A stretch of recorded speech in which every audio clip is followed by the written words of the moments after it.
እንኳን ደስ ያላችሁ። ወንድማችን ቢኒያም በቀለ ህንድ ሀገር ሄዶ ሕክምናውን ጀምሯል። ለደጋግ ኢትዮጵያውያን ይህን መልእክት አስተላልፏል።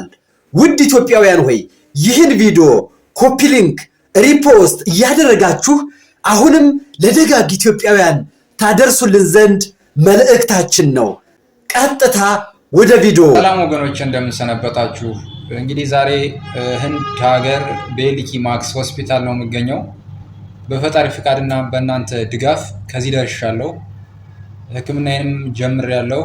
ዛሬ የተለያዩ የላብራቶሪ ውጤቶች ደርሰዋል። ፒኤቲ ሲቲ ስካን የሚባለውም ተነስቼ ውጤት ደርሷል። ትንሽ ኬሞቴራፒውን አቋርጬ ስለቆየው የተወሰነ ስቴጁም ጨምሯል እያሉ ነበር ዶክተሮች። እና እንግዲህ ህክምናዬን ለመጀመር ከሚያስፈልገኝ 4 ሚሊዮን ብር 2.5 ሚሊዮን ብር እናንተ ደጋግ ወገኖች የለገሳችሁልኝ ነውና በዚህም ህክምናውን ጀምሬ ልቆይ ብዬ ህክምናውን ጀምሬያለሁ። በጣም ነው የማመሰግነው። አሁንም የሚቀረኝ 1.5 ሚሊዮን ብር አለ። ይህን 1.5 ሚሊዮን ብር ደግሞ ከእናንተ አሁን ድጋፋችሁን እሻለሁ፣ ድጋፋችሁን ጠይቃለሁ። እናም ደጋግ ወገኖች ኢትዮጵያውያን አሁንም የሚቀረኝን ብር እንድትሞሉልኝ ስል በፈጣሪ ስም ጠይቃችኋለሁ።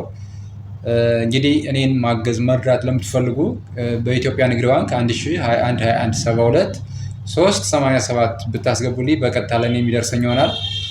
ለምታደርጉልኝ ድጋፍ ሁሉ ከልብ አመሰግናለሁ። አንዳንድ ሪዛልቶች የደረሱት ያው ትንሽ ውጤቱ ጨምሯልና ትንሽ በመዘግየት ምክንያት በሽታው ስቴጅ እየጨመረ ነው ሄደ የሚያሳየው እንደዛ ነውና ወገኖች አሁንም ህክምናው መጀመር ግዴታ ሆኖብኝ ነው የጀመርኩት እንጂ ገንዘቡ አልሞላልኝም እና አሁንም 1.5 ሚሊዮን ብር አካባቢ ፈልጋለሁ። ድጋፋችሁን እሻለሁ፣ እርዳታችሁን እሻለሁ። ለምታደርጉልኝ ትብብር ሁሉ በፈጣሪ ስም አመሰግናለሁ። ለምታደርጉት በጎ ቀና ትብብር በሙሉ እናመሰግናችኋለን።